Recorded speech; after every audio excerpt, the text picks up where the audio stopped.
Первая работа, которую мы проводили, это перевод государственных и муниципальных услуг в электронный вид. По этому направлению Татарстан достиг максимума. Все государственные услуги, а их более 300, теперь можно получить в электронном виде. То есть нет личного контакта с чиновником и нет соблазна коррупции. Начали работу, мы заканчиваем, да, получается? Мы уже закончили в 22-м, а это уже реинжиниринг начался.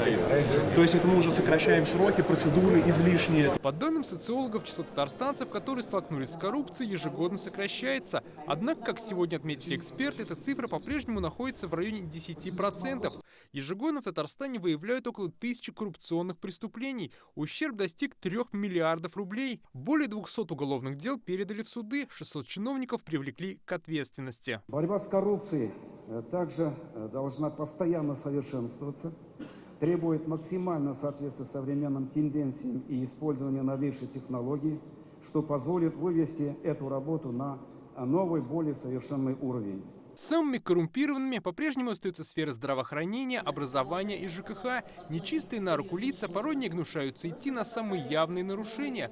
Так, при реализации программы «Наш двор» в одном из районов положили асфальт в 2 раза тоньше, чем положено. На языке абсолютных цифр это клали 4 сантиметра вместо 11 положенных, предусмотренных проектом. В одном дворе даже щебеночное основание не было уложено. Просто закатали новый слой по-старому. А работы закрыли по полной программе. Совсем уж совесть потеряли. А мы еще удивляемся, откуда у нас аварии и недовольство граждан. Конечно же, в этих случаях все недовложенные средства подрядчиками были возвращены в бюджет. Отдельные лица, которые принимали работы, привлечены к дисциплинарной ответственности. Все чаще такие нарушения выявляют сами граждане. Все больше популярностью пользуется система «Народный контроль».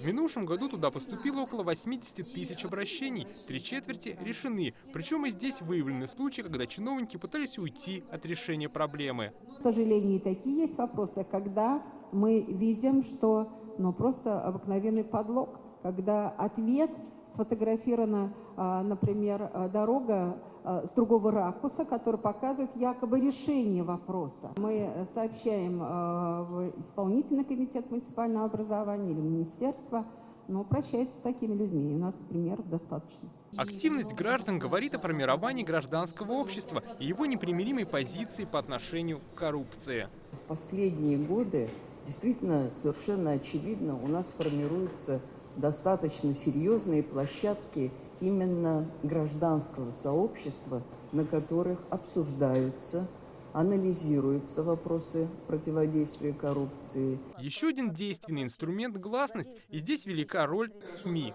Коррупционер, он как вурдалак. Он боится солнечного света и цвета телевизионных прожекторов. И сгорает в этом свете. Поэтому нам, конечно, нужно продолжить нашу совместную работу. Сегодня наградили лауреатов журналистского конкурса. Среди победителей наши коллеги. Продюсер спецпроектов ТНВ Татьяна Тимошенко и корреспондент новостей и программы «Адымнар» Алия Хайруддинова. Дмитрий Аринин, Рамзиль Гарипов, ТНВ, Казань.